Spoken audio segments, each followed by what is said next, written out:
नमः। ओम बृहस्पति नमः। आज बृहस्पतिवार के दिन रसपान कीजिए बृहस्पति देव की व्रत कथा का। सप्ताह के 7 दिन भिन्न भिन्न देवताओं को समर्पित है, जैसे सोमवार शिव जी को, मंगलवार हनुमान जी को। इसी तरह गुरुवार का दिन देवताओं के गुरु बृहस्पति जी को समर्पित है।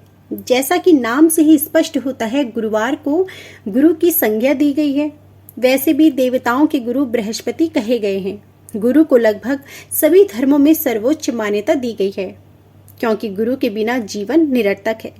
प्रत्येक व्यक्ति को कभी न कभी जीवन में गुरु की शिक्षा की आवश्यकता अवश्य होती है, अब चाहे वह किसी भी रूप में क्यों न हो।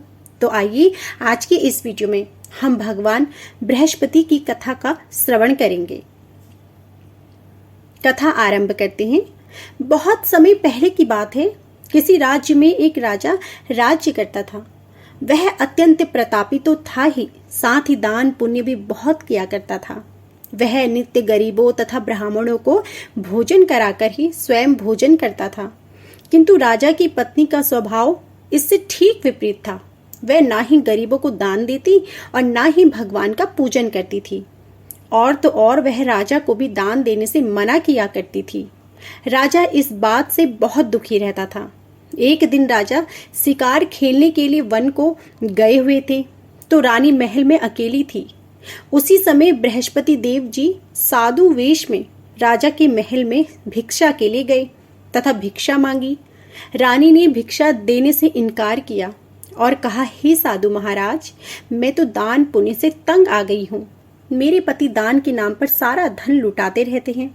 मेरी इच्छा है कि हमारा सारा धन नष्ट हो जाए, फिर ना रहेगा बांस और ना बचेगी बांसुरी। साधु बोले, हे देवी, तुम तो बड़ी विचित्र हो।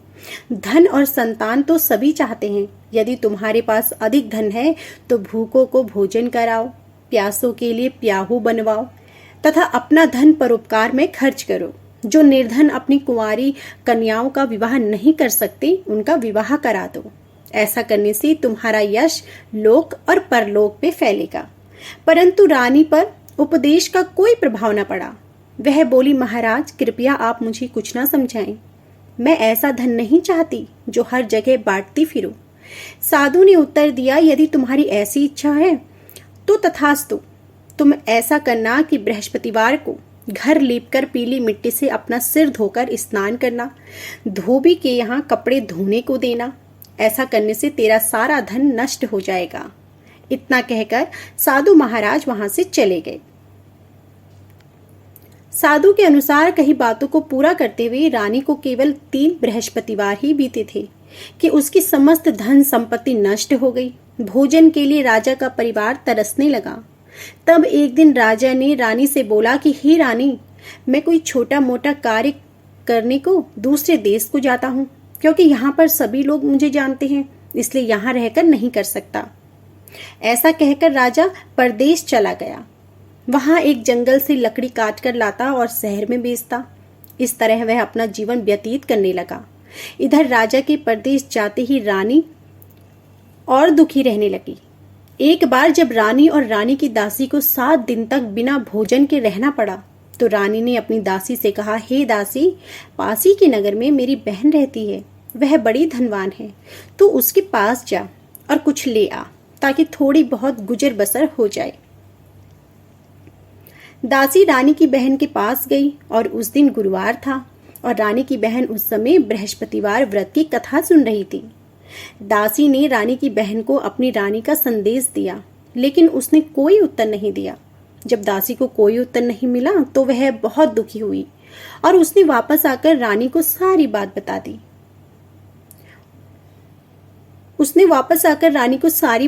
दी। तो रानी ने अपने भाग्य को कोसा। उधर रानी की बहन ने सोचा कि मेरी बहन की दासी आई थी, परंतु मैं तो उससे कुछ बोली ही नहीं, इससे वह बहुत दुखी हुई होगी। ऐसा सोचकर तथा कथा सुनकर वह पूजन समाप्त कर वह अपनी बहन के घर आई और कहने लगी, हे बहन, मैं बृहस्पतिवार का व्रत कर रही थी। बृहस्पतिवार व्रत कथा तुम्हारी दासी मेरे घर आई थी, परंतु जब तक मैं कथा होती है तब तक ना तो उठते हैं और ना ही बोलते हैं, और मैं उस समय कथा ही सुन रही थी, इसलिए मैं नहीं बोली। कहो दासी, तुम क्यों आई थी? रानी बोली, बहन तुमसे क्या छुपाऊं, हमारे घर में खाने तक को अनाज नहीं है। ऐसा कहते कहते रानी की आंखें भर आई। उसने दासी समेत पिछले 7 दिनों से भूखे रहने तक की बात अपनी बहन को विस्तार पूर्वक सुना दी। रानी की बहन बोली, देख बहन, भगवान बृहस्पति देव सबकी मनोकामनाओं को पूर्ण करते हैं, तुम उनका व्रत करो। दासी रानी से कहने लगी, हे रानी, जब हमको भोजन नहीं मिलता था तो हम व्रत ही तो करते हैं, इसलिए क्यों ना इनसे व्रत की कथा और विधि पूछ ली जाए ताकि हम भी व्रत कर सकें। तब रानी ने अपनी बहन से बृहस्पतिवार व्रत के बारे में पूछा। बहन ने बताया, बृहस्पतिवार के व्रत में चने की दाल और मुनक्खा से विष्णु भगवान जी का केले की जड़ में पूजन करें तथा दीपक जलाएं, व्रत कथा सुने और पीला भोजन ही करें, इससे बृहस्पति देव प्रसन्न होते हैं। व्रत और पूजन विधि बताकर रानी की बहन अपने घर को लौट आई। 7 दिन के बाद जब गुरुवार आया तो रानी और दासी ने व्रत रखा। वह घुड़साल में जाकर चना और गुड़ लेकर आई। फिर उसने केले की जड़ तथा विष्णु भगवान जी का पूजन किया। अब पीला भोजन कहाँ से लाए? इस बात को लेकर दोनों बहुत दुखी थे। चूंकि उन्होंने व्रत रखा था, इसलिए बृहस्पति देव उनसे बहुत प्रसन्न थे। इसलिए वे एक साधारण व्यक्ति का रूप धारण कर 2 थालों में सुंदर पीला भोजन दासी को दे गए। भोजन पाकर दासी बहुत प्रसन्न हुई और फिर रानी के साथ मिलकर भोजन ग्रहण किया। उसके बाद वे सभी गुरुवार को व्रत और पूजन करने लगे। बृहस्पति देव की कृपा से उनके पास फिर से धन संपत्ति आ गई, परंतु रानी फिर से पहले की तरह आलस्य करने लगी। यह देखकर दासी बोली, देखो रानी, आप पहले भी इस प्रकार आलस्य करती थी तो तुम्हें धन रखने में कष्ट होता था, इस कारण सभी धन नष्ट हो गया, और जब भगवान बृहस्पति देव की कृपा से धन मिला है तो आपको आलस्य त्याग देना चाहिए। दासी आगे कहती कि बहुत कष्ट भोगने के बाद आपने यह धन पाया है, इसलिए अब दान पुण्य करना चाहिए। भूखे मनुष्य को भोजन कराना चाहिए और धन को शुभ कार्यों में खर्च करना चाहिए, जिससे तुम्हारे कुल का यश बढ़ेगा, स्वर्ग की प्राप्ति होगी और पितृ प्रसन्न होंगे। दासी की बात मानकर रानी अपना धन शुभ कार्यों में खर्च करने लगी, जिससे पूरे नगर में उसका यश फैलने लगा।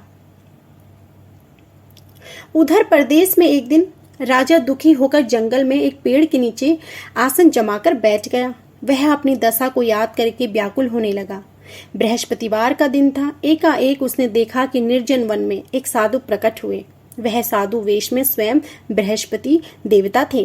वे बोले, हे लकड़हारे, इस सुनसान जंगल में तू चिंता मग्न क्यों बैठा है? लकड़हारे ने दोनों हाथ जोड़कर प्रणाम किया और उत्तर दिया, महात्मा जी, आप सब कुछ जानते हैं, मैं क्या करूं? और यह कहकर वह रोने लगा और साधु को अपनी आत्मकथा सुनाई।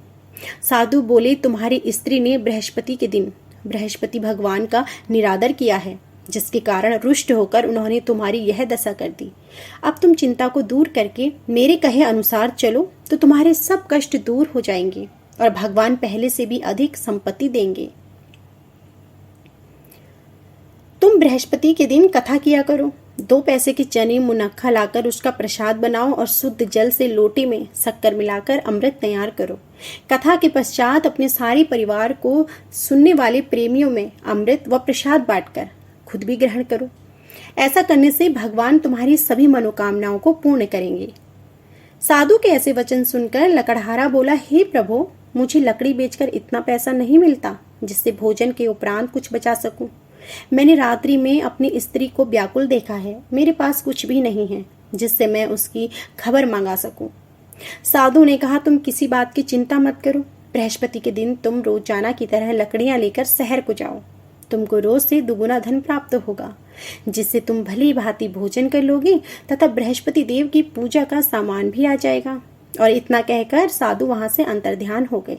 धीरे धीरे समय व्यतीत होने पर वही बृहस्पतिवार का दिन आया। लकड़हारा जंगल से लकड़ी काटकर किसी शहर में बेचने ले गया। उसे उस दिन और औरों के दिन से अधिक दुगुना पैसा मिला। राजा ने चना गुड़ आदि लाकर गुरुवार का व्रत किया। उस दिन से उसके सभी कलेश दूर हो गए। परंतु जब दोबारा गुरुवार का दिन आया तो बृहस्पतिवार का व्रत करना भूल गया। अब इस कारण बृहस्पति भगवान क्रोधित हो गए उस दिन उस नगर के राजा ने विशाल यज्ञ का आयोजन किया तथा शहर में यह घोषणा करा दी कि कोई भी मनुष्य अपने घर में भोजन ना बनाए और ना आग जलाए। समस्त जनता मेरे यहाँ भोजन करने आए। इस आज्ञा को जो ना मानेगा उसे फांसी की सजा दी जाएगी और इस तरह की घोषणा संपूर्ण नगर में करवा दी गई। राजा की आज्ञा के अनुसार शहर के सभी लोग भोजन करने गए, लेकिन लकड़हारा कुछ देर से पहुंचा, इसलिए राजा उसको अपने साथ घर ले आए और ले आकर भोजन कराकर रानी की दृष्टि उस खूंटी पर पड़ी जिस पर उसका हार लटका हुआ था। वह वहां पर दिखाई नहीं दिया तो रानी ने सोचा कि मेरा हार इस मनुष्य ने ही चुरा लिया। उसी मनुष्य सिपाही को बुलाकर उसको कारागार में डलवा दिया। जब लकड़हारा कारागार में पड़ गया और बहुत दुखी होकर विचार करने लगा कि ना जाने कौन से पूर्व जन्म के कर्म हैं जो मुझे यह दुख प्राप्त हुआ है, और उसी साधु को याद करने लगा जो जंगल में मिला था। उसी समय तत्काल बृहस्पति देव साधु के रूप में प्रकट हुए और उसकी दशा को देखकर कहने लगे, अरे मूर्ख, तूने बृहस्पति देव की कथा नहीं करी, इस कारण तुझे दुख प्राप्त हुआ है। अब चिंता मत कर, बृहस्पतिवार के दिन कारागार के दरवाजे पर 4 पैसे पड़े मिलेंगे, उनसे तू बृहस्पति देव की पूजा करना, तेरे सभी कष्ट दूर हो जाएंगे। बृहस्पति के दिन उसे 4 पैसे मिले। लकड़हारे ने कथा कही। उसी रात्रि को बृहस्पति देव ने उस नगर के राजा को स्वप्न में कहा, हे राजा, तुमने जिस आदमी को कारागार में बंद कर दिया है वह निर्दोष है, वह राजा है, उसे छोड़ देना। रानी का हार उसी खूंटी पर लटका है, अगर तू ऐसा नहीं करेगा तो मैं तेरे राज्य को नष्ट कर दूंगा। इस तरह रात्रि के स्वप्न को देखकर राजा ने प्रातः काल उठा और खूंटी पर हार देखकर लकड़हारे को बुलाकर क्षमा मांगी तथा लकड़हारे को योग्य सुंदर वस्त्र आभूषण देकर विदा किया। बृहस्पति देव की आज्ञा अनुसार लकड़हारा अपने नगर को चल दिया। राजा जब अपने नगर के निकट पहुंचा तो उसे बड़ा आश्चर्य हुआ। नगर में पहले से अधिक बाग, तालाब, कुएं तथा बहुत सी धर्मशाला, मंदिर आदि बन गए थे।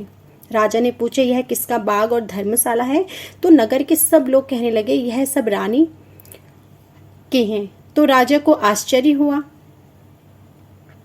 जब रानी ने यह खबर सुनी कि राजा आ रहे हैं तो उन्होंने बांदी से कहा कि हे दासी, देख, राजा हमको कितनी बुरी हालत में छोड़ गए थे, हमारी ऐसी हालत देखकर वह लौट ना जाए, इसलिए तू दरवाजे पर खड़ी हो जा। आज्ञा अनुसार दासी दरवाजे पर खड़ी हो गई और राजा आए तो उन्हें अपने साथ ले आना। तब राजा ने अपनी रानी से पूछा कि यह धन तुम्हें कैसे प्राप्त हुआ? तब उन्होंने कहा कि हमें यह सब धन बृहस्पति देव के व्रत के प्रभाव से प्राप्त हुआ। राजा ने निश्चय किया कि 7 रोज बाद जो बृहस्पति देव का पूजन करते हैं, परंतु मैं प्रतिदिन 3 बार कहानी तथा रोज व्रत किया करूंगा। अब तो हर समय राजा के दुपट्टे में चने की दाल बंदी रहती तथा वह दिन में 3 बार कहानी कहता। एक रोज राजा ने विचार किया कि चलो अपनी बहन के यहाँ हो आए। इस तरह निश्चय कर राजा घोड़े पर सवार हो अपनी बहन के यहाँ को चलने लगा। मार्ग में उसने देखा कि एक आदमी मुर्दे को ले जा रहे थे। उन्हें रोक कर राजा कहने लगा, अरे भाइयों, मेरी बृहस्पति देव की कथा सुन लो। वे बोले, हमारा तो आदमी मर गया है, इसको अपनी कथा की पड़ी है। परंतु कुछ आदमी बोले, अच्छा कहो, हम तुम्हारी कथा सुनेंगे। राजा ने दाल निकाली और जब कथा आदि हुई थी तो शव हिलने लग गया, और जब कथा समाप्त हो गई तो राम राम करके मनुष्य उठकर खड़ा हो गया। आगे मार्ग में उसे एक किसान खेत में हल चलाता मिला। राजा ने उसे देख और उससे बोले, अरे भाइयों, तुम मेरी बृहस्पतिवार की कथा सुन लो। किसान बोला, जब तक मैं तेरी कथा सुनूंगा तब तक तो 4 हरैया जोत लूंगा, अपनी कथा किसी और को सुनाना। इस तरह राजा आगे चलने लगा। राजा के हटते ही बैल पछाड़ खाकर गिर गए तथा किसान के पेट में बड़ी जोर का दर्द होने लगा। उस समय उसकी माँ रोटी लेकर आई। उसने जब यह देखा तो अपने पुत्र से हालचाल पूछा और बेटे ने सभी हाल कह दिया। तो बुढ़िया दौड़ी दौड़ी उस घुड़सवार के पास गई और बोली कि मैं तेरी कथा सुनूंगी, तो अपनी कथा मेरे खेत पर चलकर कहना। राजा ने बुढ़िया के खेत पर जाकर कथा कही, जिसके सुनते ही वह बैल उठ खड़े हुए तथा किसान के पेट का दर्द भी बंद हो गया। राजा अपनी बहन के घर पहुंचा। बहन ने भाई की खूब मेहमानी की। दूसरी रोज प्रातःकाल राजा जगा तो वह देखा कि सब लोग भोजन कर रहे हैं। राजा ने अपनी बहन से कहा, ऐसा कोई मनुष्य है जिसने भोजन ना किया हो? वह मेरी बृहस्पतिवार की कथा सुनेगा।